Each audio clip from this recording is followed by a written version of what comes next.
Hello and welcome. This is Alchemistexe, and today is the first unit review of the channel. We will be looking at someone in my intro. That is the unit Fury.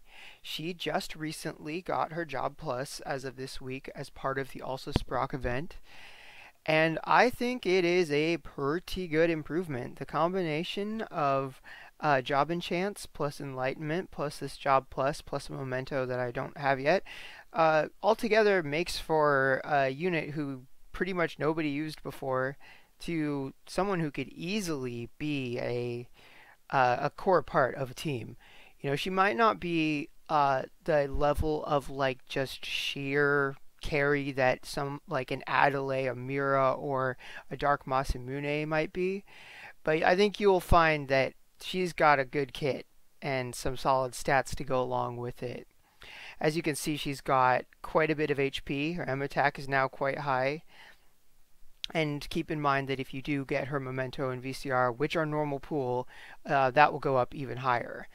Doubly so if you max limit break the Memento, because then you get extra skill use.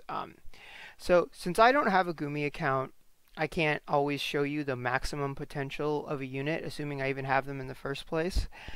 So what I would recommend is to, if you want to know the exact stats of a maxed out unit under certain circumstances, is to go to alchemistcodedb.com, and under their tools tab they have a unit planner, and you can mess around with that and preview what a character is going to look like under the most optimal settings, or under, you know, whatever your specific needs are.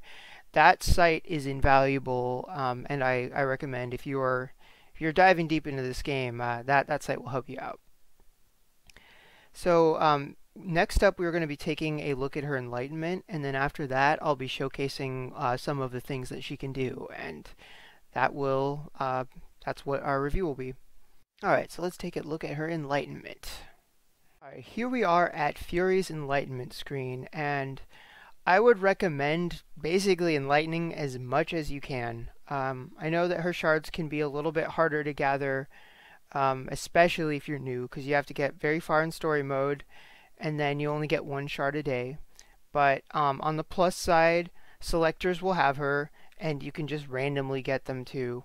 So, oh, and then of course a bunch of free shards from the event as well. So even if you're not there yet, it's not as bad as normal limited, and it's really not as bad as dealing with Genesis. So just keep that in mind. So 1 and 4 are stats, so there's not a whole lot to say there, other than I would prioritize 2 and 5, because she's one of those characters where she gets a really good passive, and then her move is very beneficial to her kit because it adds conditional damage to one of her nukes, and given all of the statuses she slings around, it's very, very helpful. So if you have like 115 or so shards extra, and it might take a while for you to get gate 5, I would do gate 2 first. But if you have a ton of shards, I would do gate 5 first and then do 2. But yeah, that is it. For 3, though, I would say you could skip that one. If you're just drowning in Fury shards and not worried about Enlightenment, Supplies, and Zenny and all that, and you, especially if you're maybe going to be hosting rooms while playing as her, then I would say get the gate 3, but do that after you've mastered all the other ones. I've got 116, but gate 6 is probably going to be within the next couple of months, most likely in November is the kind of the general consensus to tie in with the anniversary. If you look at the, just quick deviation here, I forget where it was.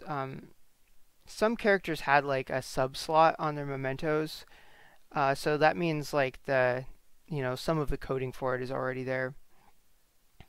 Oh, actually, so yeah, that was the gates. As far as how I like to set her up though, since I have the gate 2, I definitely use that, and you could use her snowball, which is the Awakening Curse, but I like the more agility, and because she has the ability to poison, the extra poison damage is kind of nice. That can be, it's a rarely used thing, but it can be very, very useful, especially against certain Venus Queens.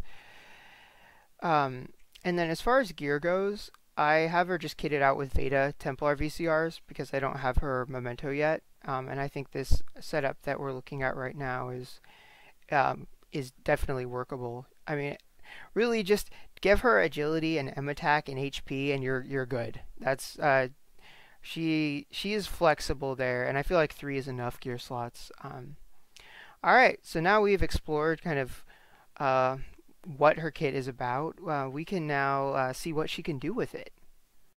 Alright, first let's start with the gimmick. You can use Fury to clear maps. I mean, obviously they can't have too much health, but it knocked out everyone here except for the water unit. Now, that's with the Letitia buff. With the right leader skill, she can actually kill everyone on the map. I tested it out with Morrigan and her M attack modifier. There's probably some other fire magic leader skills you could use as well. But I was just trying to showcase it quickly that she can hit everyone on the map and apply death sentence. So yeah, that's it for the gimmick. Now let's see some of her other moves.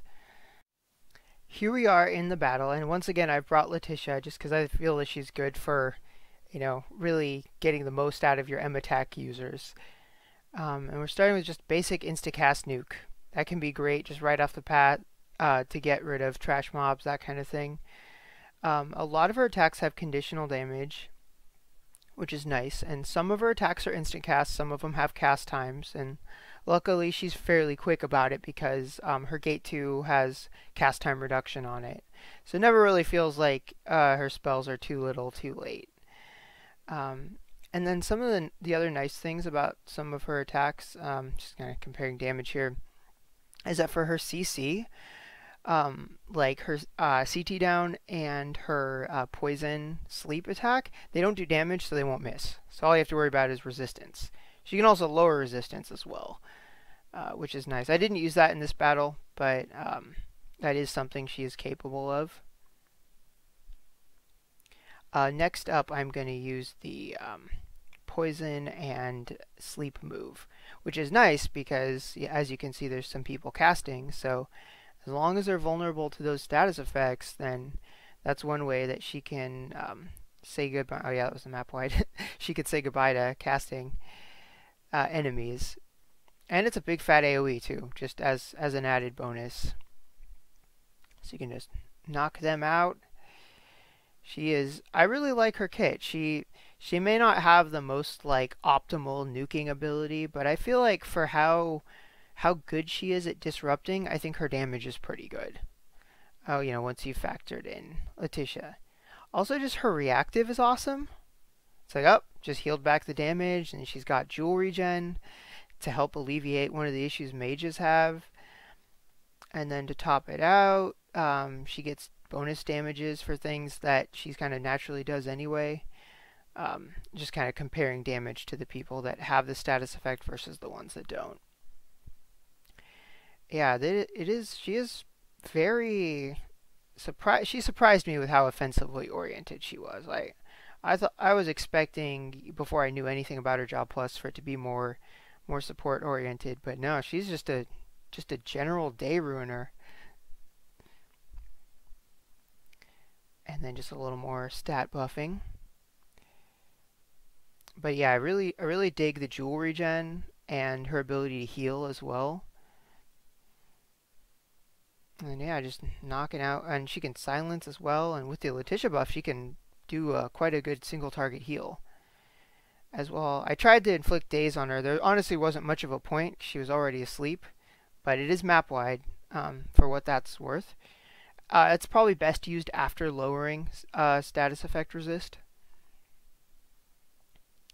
But yeah, alright, now it's time to, I think, finish this battle and just do a little damage. And then just boom, instant cast. That girl is quick. Alright, well that is it for the Fury Showcase, so I will see you guys next time.